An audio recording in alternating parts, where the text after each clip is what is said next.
हिंदू धर्म में देवों के देव महादेव कहलाने वाले भगवान शिव से जुड़े 12 ज्योतिर्लिंगों की पूजा का महत्व बहुत है। मल्लिकार्जुन ज्योतिर्लिंग जहां महादेव माता पार्वती संग विराजते हैं, उसकी पूजा का धार्मिक महत्व और लाभ जानने के लिए हमारे चैनल पर जरूर बन रहें। हिंदू धर्म में भगवान शिव को कल्याण का देवता माना गया है, जिनकी पूजा कीजिए श्रावण मास को सबसे शुभ और शीघ्र फलदायी माना गया है। देश भर के कोने कोने में पूजे जाने वाले तमाम शिवालय में 12 ज्योतिर्लिंगों का बहुत ज़्यादा महत्व है। मान्यता है कि इन 12 पावन शिव धार्मिक धाम में महादेव स्वयं ज्योति स्वरूप प्रकट हुए थे।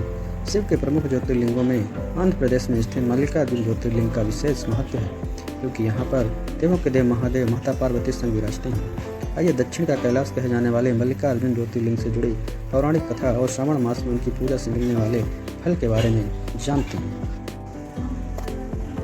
नमस्कार दोस्तों, आज आपका एक बार फिर से हमारे चैनल में स्वागत है।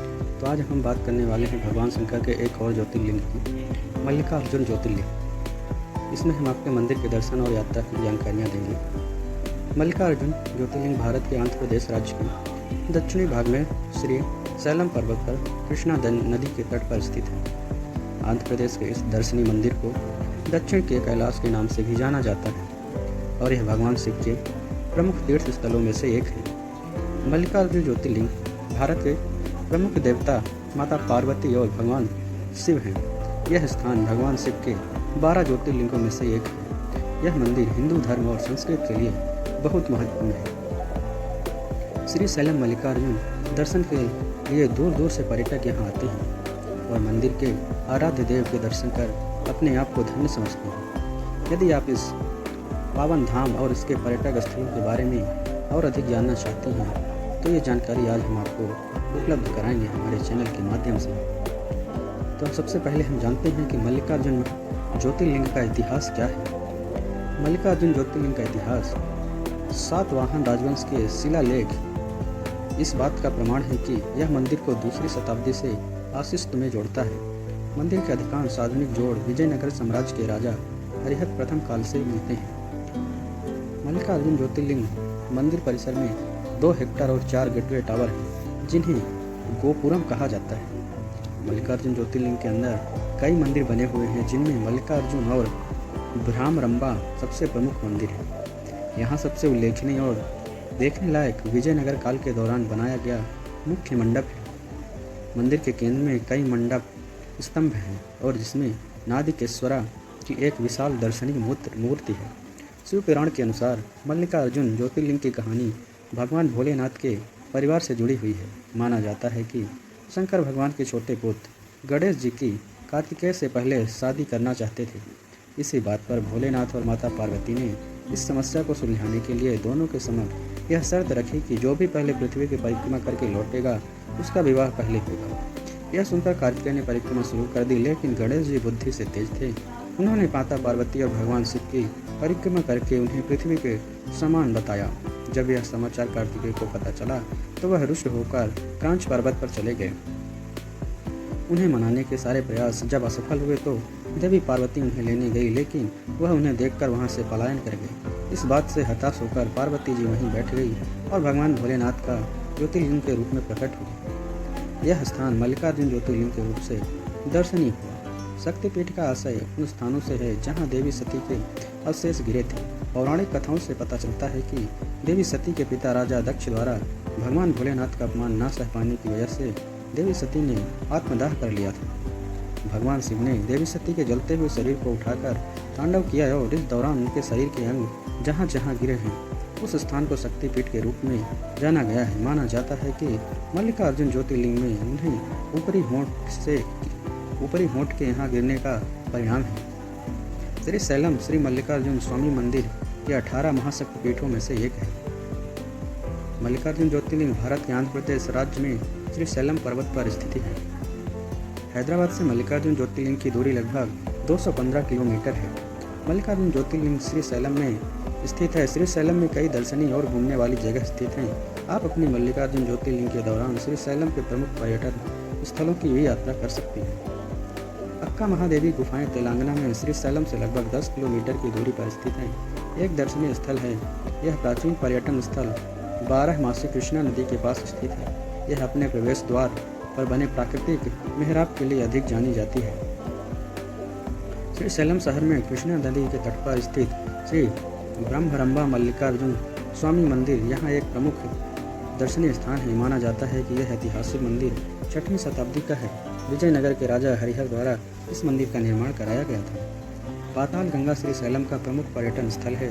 जैसे ही कृष्णा नदी पहाड़ी से मुड़ती है, यह अपने साथ आध्यात्मिक का समावेश लिए होती है। इस नदी में आप डुबकी लगा सकते हैं। माना जाता है कि इसके पानी में डुबकी लगाने से त्वचा रोग दूर हो जाता है। यहाँ आने वाले पर्यटक रोपवे की सवारी का लुत्फ उठा सकते हैं। सवारी के दौरान राजसी नदी और हरे भरे घने जंगल का नज़ारा देख सकते हैं। श्रीशैलम टाइगर रिजर्व का कुल क्षेत्रफल 3568 एकड़ में फैला हुआ है, जो कि इसे भारत के सबसे बड़े बांध में शामिल करता है। श्रीशैलम बांध और नागार्जुन सागर बांध आरक्षित क्षेत्र में बने हुए हैं। यहाँ पाए जाने वाले जानवरों में टाइगर के अलावा आपको तेंदुआ, चीतल, इंडियन पैंगोलिन, सांभर हिरण, सेवरोड, सुस्त भालू, ढोल, ब्लैक चिंगारा तो सिंघा दिखाई दे सकते हैं। इस क्षेत्र में अन्य सरीसृप शामिल मगरमच्छ, भारतीय अजगर, किंग कोबरा और भारतीय मोर आदि शामिल हैं। श्रीशैलम बांध शहर के आकर्षण का एक मुख्य केंद्र माना जाता है और श्रीशैलम बांध भारत की सबसे बड़ी भारी पनबिजली परियोजनाओं का हिस्सा है। यह बांध वर्तमान तेलंगाना का हिस्सा है। श्रीशैलम बांध नल्लामाला हिल्स की खूबसूरत हरियालियों के बीच कृष्णा नदी के बरामदे में बनाया गया है। पर्यटकों को यह एक शानदार पिकनिक स्पॉट के लिए बहुत ही अच्छा स्थान है। टूरिस्ट दूर दूर से यहाँ पिकनिक मनाने के लिए अपने परिवार के साथ आते हैं। श्री खरेश्वर मंदिर श्रीशैलम के सबसे ऊंचे स्थान पर स्थित है, जो कि शिखाराम के नाम से प्रसिद्ध है और शिखरेश्वर स्वामी को समर्पित है। मंदिर यहाँ की प्राचीन नदी कृष्णा के पास ही स्थित है।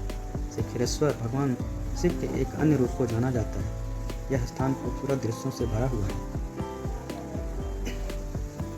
भगवान शिव के प्रति भक्ति भाव के लिए पहचानी जाने वाली यह जगह, जो श्रीशैलम कृष्णा नदी के किनारे के लिए जाना जाता है, इस स्थान पर भगवान भोलेनाथ की छवि देखने को मिलती है। इसी विश्वास ने नदी के किनारे को लिंगलागट्टू नाम दिया है। पर्यटक यहाँ की यात्रा करना काफ़ी हद तक पसंद करते हैं। श्रीशैलम के दर्शनीय स्थानों में हाल ही में हेमारेड्डी मलम्मा मंदिर भी पर्यटकों के आकर्षण का केंद्र रहा है। यह मंदिर शहर के प्रसिद्ध मंदिर मल्लिकार्जुन स्वामी मंदिर के पास स्थित है।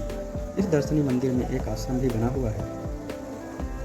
श्रीशैलम में बहुत अधिक विस्तृत और विशाल शॉपिंग मॉल या खरीदारी मार्केट नहीं है। हालांकि यहाँ की जनजातियों द्वारा एकत्र किए गए स्वादिष्ट शहद को आप खरीद सकते हैं। यहाँ का शहद पर्यटकों के लिए बहुत अधिक रास आता है। साक्षी गणपति मंदिर खूबसूरत परिवेश के बीच स्थित भगवान गणेश को समर्पित एक दर्शनीय स्थल है। इस मंदिर के बारे में भक्तों का मानना है कि भगवान गणेश इस बात का रिकॉर्ड रखते हैं कि कौन कौन मल्लिकार्जुन ज्योतिर्लिंग के दर्शन करने के लिए आए हैं। यह रिकॉर्ड वह भगवान शिव के पास पहुंचा देते हैं। मंदिर के गर्भगृह तक जाने के लिए भक्तों को 10 सीढ़ियों का सफर तय करना होता है। श्रीशैलम में देखने वाली जगह चेनचू लक्ष्मी संग्रहालय में आंध्र प्रदेश की जनजाति समृद्ध आजीविका और संस्कृतियों के साक्ष्य को समेट के रखा हुआ है। यहाँ की जनजातियों द्वारा एकत्र किया गया शहद भी संग्रहालय में रखा जाता है। हाटकेश्वर मंदिर श्रीशैलम में सबसे अधिक देखे जाने वाले मंदिरों में एक है और यह भगवान शिव को समर्पित है। इस मंदिर के बारे में कहा जाता है कि यह वही मंदिर है जहाँ श्री शंकराचार्य ने अपना एक दार्शनिक ग्रंथ बनाया था। मल्लिकार्जुन ज्योतिर्लिंग घूमने और यहाँ के दर्शन स्थलों की यात्रा पर वर्ष में किसी भी समय आप जा सकते हैं, लेकिन यहाँ जाने का सबसे अच्छा समय नवंबर से फरवरी के बीच माना जाता है। श्रीशैलम मंदिर के शहर के रूप में जाना जाता है। यहाँ शाकाहारी भोजन ही एकमात्र विकल्प है। भोजन के लिए पर्यटकों को यहाँ अधिक विकल्प नहीं मिलेंगे, लेकिन दक्षिण भारतीय स्वादिष्ट व्यंजनों को चखा जा सकता है। यहाँ के स्ट्रीट फूड का स्वाद भी आप ले सकते हैं। मल्लिकार्जुन ज्योतिर्लिंग यात्रा के दौरान आप यहाँ रुकना चाहते हैं तो हम आपको बता दें कि श्रीशैलम में आपको लो बजट से लेकर हाई बजट के होटल मिल जाएंगे। होटल का चुनाव आप अपनी सुविधा अनुसार कर सकते हैं। तो ऐसे ही जानकारी के लिए हमारे चैनल पर बने रहिए। मिलते हैं नेक्स्ट वीडियो में, तब तक के लिए धन्यवाद।